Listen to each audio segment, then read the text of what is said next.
Good morning. Welcome to another Semen Retention Sunday episode here on the Regal Change account. I do have an announcement before we get started. I am doing a semen retention case study. This is going to be the Regal Retention Study number 1 for the Regal Academy. Now, anybody can volunteer and participate in this. You don't have to be in the Regal Academy in order to participate. But if you volunteer, you're just not going to get more of an in-depth guide and operation when it comes to the study. But I will leave a link to sign up for you in the comment section below on this video so that you can sign up if you'd like to. And this is going to be useful because, well, we're going to be doing never before seen research. Okay, we don't have scientific research or data on semen retention. A lot of people think that this is a pseudoscience. And so we're going to be seeing what we can do to see, well, depending on where you're at in your streak, because this is going to be something where no matter where you are in your streak, you're going to be able to participate. And we're going to be tracking, a few different things specifically, but overall the study is going to be focused on how semen retention is affecting focus, behavior patterns, as well as overall performance over a 30 to 90 day period. And so again, anybody can participate in this. You don't have to be a member of the Regal Academy, but if you'd want that in more depth analysis and feedback, that's where it's going to be. So this will also help establish the Regal Academy to be more data driven and backed by research oriented studies where we can make the Regal Academy a little bit more legit than it already is. I'm very pleased to see that the Regal Academy is becoming more legitimized as we go on, because the idea is to make this more into an academy, like a spiritual academy, right? Where we have the practicalities as well as the deeper spiritual stuff going on within those classrooms. But going to today's topic, I want to bring this up. Can you see this? Do you see this rock? What does it say on this? It says yes, right? It says yes. Now I have a story to tell you about this. When I first started semen retention, and this was almost 4 years ago, and I was becoming closer with Christ at the time, and I'm not necessarily a follower of Christ anymore, but I have reverence and absolute respect for what he taught and what he teaches, continues to do, because I see the masters, the ascended masters, as they just are. They is, they is not, they is. And so I have this consistent connection with them. And someone like Christ, for example, when I first started to come to my semen retention journey 4 years ago, and I've been on semen retention ever since. I had the one relapse from April to May of 2022, and I haven't relapsed ever since. I've had a few wet dreams and such, but nothing crazy as far as a relapse goes, because I felt so terrible after that one relapse. After I really knew about semen retention, I felt so terrible after that relapse, psychologically and spiritually, that I just decided, okay, I'm not going to do that again. And one of the things that happened was I took a rock from this place that I go to for my sanctuary here in the place that I live. I'm not going to say the city name, but the place that I live. And there's a canyon just up the road, about 10 to 20 minutes. And I took a rock from this place, this rock, and I don't know what exactly compelled me to do so at the time. I just felt like, this is my rock. I'm going to take this rock. This is my rock. And that night, I kind of just, seemed like, well, what exactly is, what am I going to do with this rock? And God basically just guided me. The soul of existence just guided me to say, you have to say yes to this. Like, do you want this life? You have to say yes to this. And that was it. That was pretty much the story, right? I've told a few people about this story in my one-on-ones in the Godlike Mastery, but to keep it more generalized for you guys, that's the story. And so I keep this on my altar. I have an altar here. It's basically a dresser, but I kind of treat it as an altar because I'm kind of a minimalist like that. And so I keep it on my altar, and whenever I am needing to be grounded, I just hold that rock in my hand while I meditate or pray, whatever you want to call it. I call it meditation, simply because prayer is something I do all the time now. And meditation is even also something I do all the time now. I'm always in a meditative state. I'm even when I'm not fully aware, because enlightenment is not about being, infallible. Like, you don't, this is something that semen retention, people a lot of times on semen retention think that when you're on semen retention after a certain point, you're just going to be, you're basically God, right? And the thing is like, well, you're God-like, and yes, in a sense you are God, but you are an immortal, interdimensional being and soul experiencing a human experience. And what it means to be human is that, well, hello, you're not infallible, buddy. And so you might have these experiences on semen retention where you start to feel as though you're growing and you're growing and you're growing. And yet in some certain planes of consciousness, you're just like, it's still having a hard time growing, right? Like there's just ways in which on these planes of consciousness, you're just like, man, how come I can't pull it together over here? Well, maybe you're just supposed to redeem that karma, so to speak, right? And I think that the idea of you being incarnated, I'm not saying that I believe in reincarnation or anything of the sort. I'm just saying that the idea that you are incarnated in this life, you are living this life. Let's just put it like that. You are living this life to redeem yourself in a form of love. And in that redeeming yourself of a form of love, you start to see that, everybody in this existence is kind of that form of love too. Well, what exactly is the difference between me and the other people? Of course, like I have a body and they have a body, and we both have forms, we both have different perspectives or similar perspectives of certain things. But what exactly is the difference? Like, what is the difference between me and this other person? Because the vessel is just as divine as the divine source itself. But that doesn't make it infallible. How can this be? Well, it's part of the human experience. Enlightenment is part of the game of life. Semen retention is part of the game of life. Okay, it's not that you need to get to a point in which, like, oh, everything's going to be just hunky-dory forever now. I mean, that could happen, sure. But part of living this experience is accepting the experience and accepting the limitations of the human body, but not the spirit within us. Because there is no limitation with the spirit within us. And yet we feel as though there's this limitation. And this is where the illusion of separateness comes into play.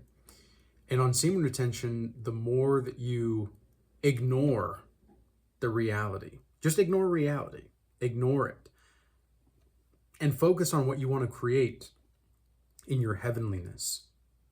Focus on what you want to create in heavenliness and ignore reality. And that's how you say yes to life. Okay? It's this yes to life. It's the yes to devoting yourself toward the ideal of no ideals, in which there is no ideal. Like trying to attain the ideal of no ideals, you realize that in of itself is a fallible thing. Like it's it's all just part of the game of life. It's all part of this Xbox game that is this physical domain in existence. And this is something that I think many people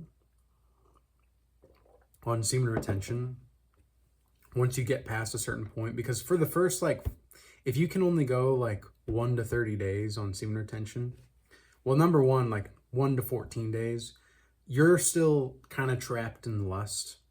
But if you can go at least 30 days, no issues, it can be kind of difficult, but no real issues, you have, a sense of yourself. But it seems to me, because I have a lot of data over the past 2 years with my one-on-one sessions in the Godlike Mastery and the Regal Academy already, of what we do have, because we haven't done an official study like we're going to do now. This is going to be a white paper study, right? We're aiming to be collegiate level with this type of study and data research, going into this retention study, the Regal Retention number 1. So the thing is that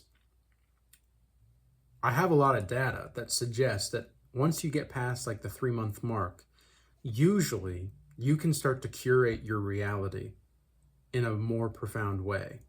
And usually you have a hold of yourself in a different kind of way. Now, this doesn't mean that you have to go 3 months in order to be enlightened or anything of the sort, or, be able to manifest, or what I like to call is probabilistic actualization.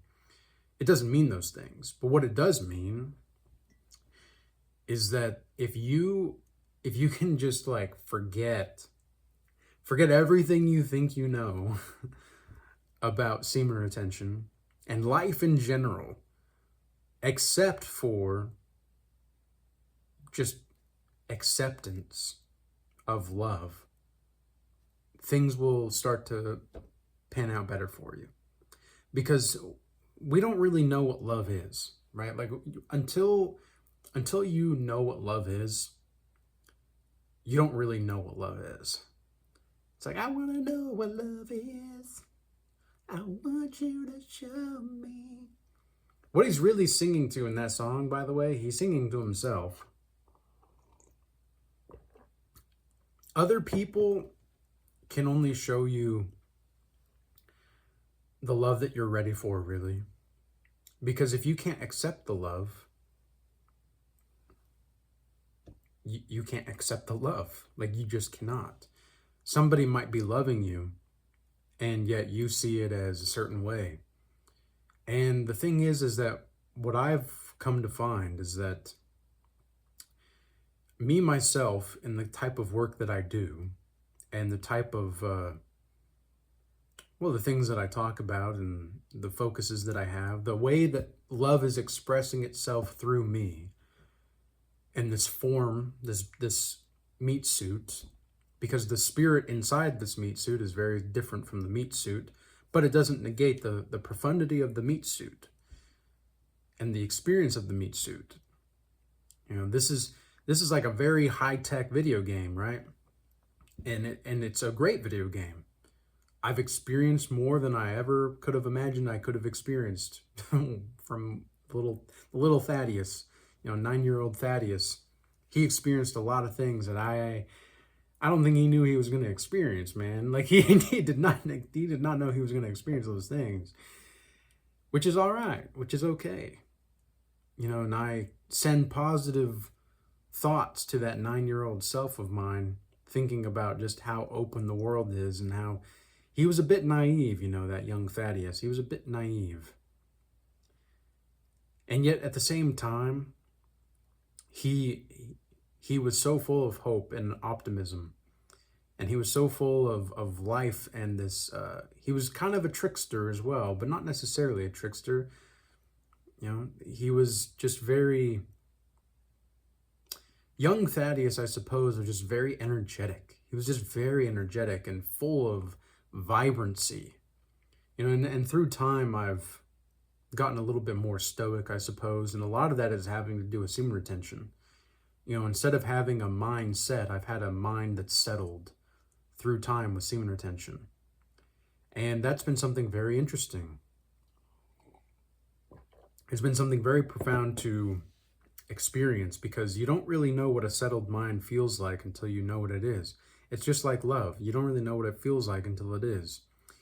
And semen retention allows you to get a perspective of life that you never really knew that you needed and you never really know existed. This is all part of the novelty of the experience in of itself. And the reason that I talk about this is because you have to keep ignoring what people are wanting you to focus on if you're wanting to be focused and devoted to the soul of existence, to God. Because I see everybody at this point, and at first it started to freak me out a little bit a few months ago.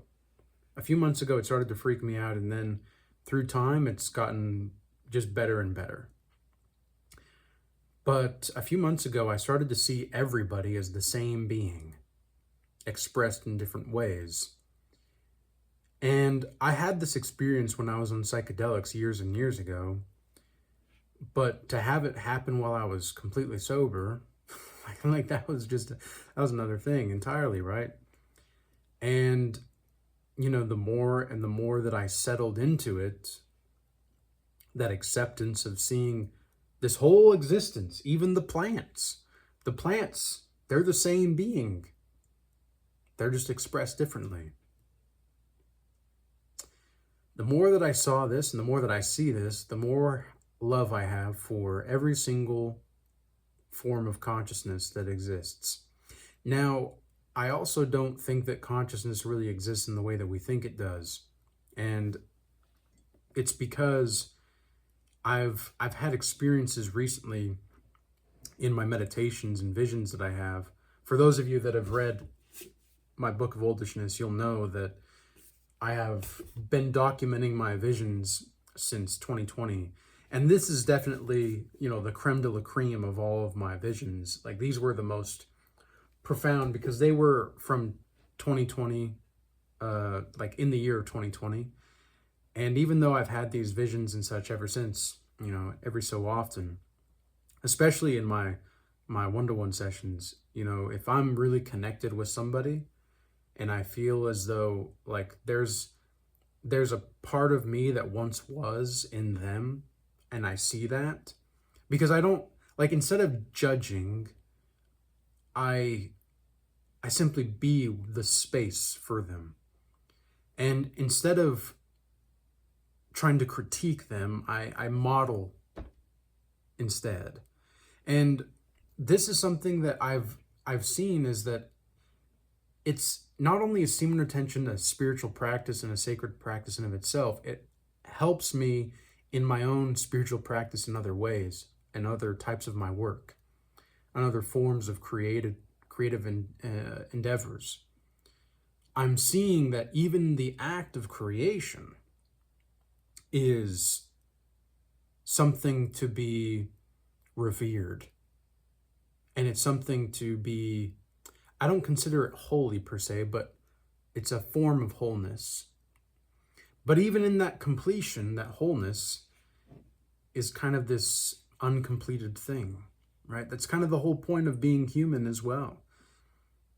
A lot of people want to believe that semen retention, once you get to that, 90 days, you can say yes to everything, and everything's going to work out perfect for you. Well, everything's going to work out perfect for you, but that can be like a trap. That can be like a high level trap in your mind. It's like, oh, okay, everything's just perfect. Okay, I'm really attached to everything being perfect now. Oh, well, maybe it's not so perfect. Oh, no. That's where you are seeing your own attachments. You're attached to things being perfect. You're attached to this feeling of being unattached. And if you're attached to the feeling of being unattached, that's still attachment. And this is one of the reasons why semen retention is so powerful, is that it helps you see these things in yourself quicker. I swear it's because you're retaining your energy. And again, this is one of the reasons I want to do the case study, is because I want to see, do I even want to say this? Because I don't know if I want to plant a seed without knowing I'm planting a seed. You know what? No, we're not going to say what I want to see what's happening. I'm just going to, whatever the results are going to be, the results are going to be. There's going to be certain metrics that we're going to follow. There's going to be that. I didn't mention, but it does mention in the application and the form that you fill out for being a volunteer. We're going to start on April 9th. Okay, so that's just like 4 days from now in 2026 here. So we're starting that. But nonetheless, going back to the main topic here, if you're attached to being unattached, that's still an attachment, right? Are you really saying yes to life? Are you really saying yes to life? Or are you saying yes on the condition that things are perfect? Because we still have human bodies. We still have human things that are going on. Sometimes you just have to tend to your business. Like, what do you need to be doing right now? You know what you need to be doing. You know. Why aren't you doing it? Oh, well, I've got this and that. I'm so busy. I'm so this. I'm so that. Well, there's a difference between tending to your business and being busy. It's kind of like busy work for like universities or all of these other avenues of life. Governments, the 9-to-5. All these places have, I just have to do this because, it's I have to be busy. I have to act busy. That's another thing with the 9-to-5 jobs and everything like that. Everybody wants to work more for less, and we're being forced to work more for less. But that doesn't really happen with semen retention. With semen retention, you get to choose. Like, well, what exactly is the more honorable position? Is the more honorable position you recognizing the game for what it is and opting out in a certain way in which maybe you're not going to get paid as much, but you're going to have more freedom and more spiritual vitality to you. You're not going to be super drained.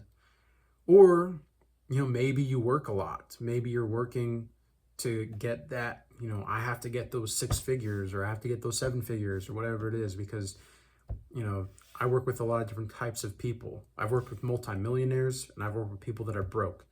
I've worked with professional athletes and I've worked with people that are obese. I've worked with a lot of different types of people.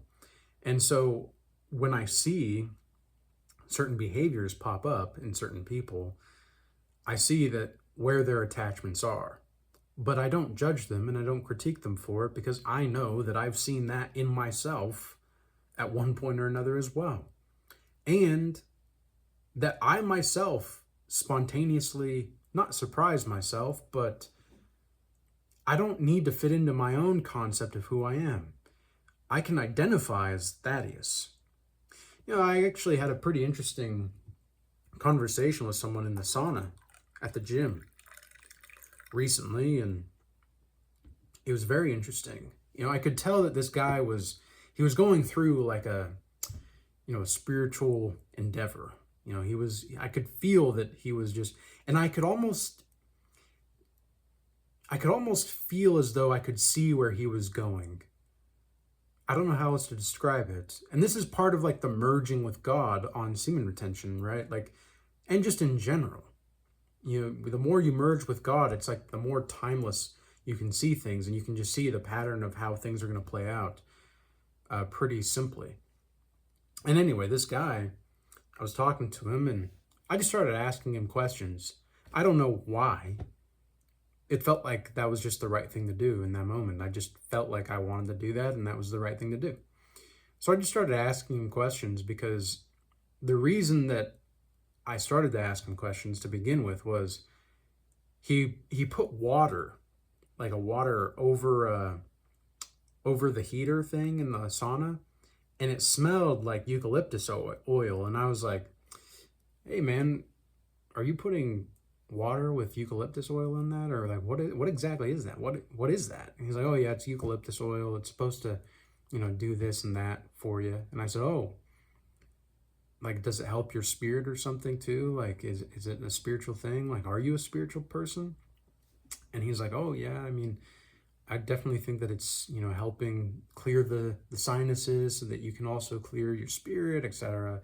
It's all very scientific. And I could tell that he was trying to rationalize his spirituality to me. And in that moment, I was like, he's definitely experienced a lot of like rigidity and spirituality when it comes to this type of thing.